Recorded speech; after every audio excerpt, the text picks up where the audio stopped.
Andrew in Nashville. Hey guys. Hi. All right, I'll make this as quick as I can.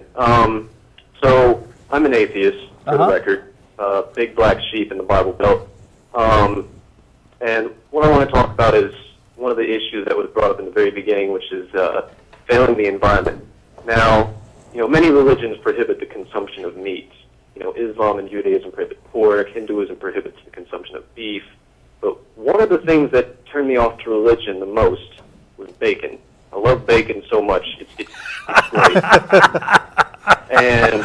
But here's the that's thing. what atheists should promote. Which religion were you considering? Because Bacon beer.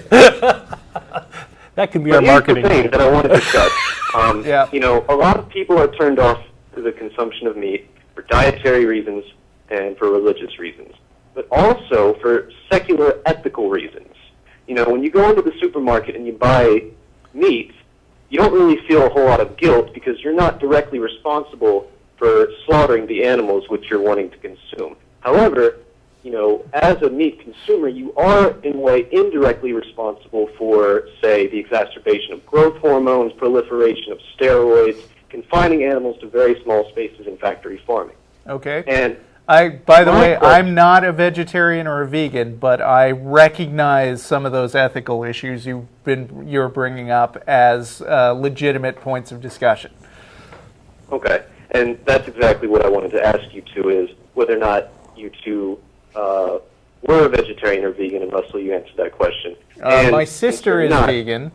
Okay. And I don't give her crap about it because I think it's a fine choice for her to make. Okay. Well, another question I wanted to ask was how... Don, you're not a atheists- vegan, right? I'm not a vegan. No, I consume meat. Or a vegetarian. Okay. Well, your other question, Andrew? How do you reconcile the consumption of meat with your personal morality and being, contributing to ameliorating the environment? Are you familiar with the concept of the tragedy of the commons? It rings a bell.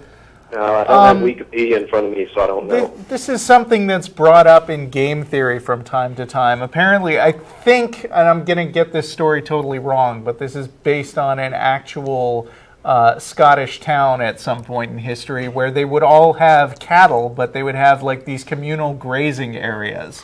And any individual cattle owner would have, or maybe it was sheep, but anyway, they would have the option at any given time to go out of town and buy more livestock, which would be personally profitable to them because that's part of their livelihood. But any time that one animal was added to this communal grazing grounds, the grass would get thinner and it would be harder for all the animals to get more, and yet the individualistic calculation about whether you should buy a new cow or sheep would always be in favor of doing that because the small amount that you detract from the communal grazing grounds and the ability for everybody to sustain their animals is outweighed by your personal benefit of having more animals. That comes up a lot in economics because on the one hand, it's true that any individual action that you take that might help the environment is ultimately going to have a small impact on a one-by-one basis. Right. But at the same time, it's also true that if everybody acts in this selfish way, then things will be worse for everybody. This is a really hard economics problem to solve. And obviously the fact that I'm not a vegetarian means that I feel like in my personal calculation, the pleasure I get from eating meat isn't outweighed by my desire to help to believe to give more weight to the very serious ethical issues on a large scale that vegetarianism poses. I don't know. I don't know how else to answer that.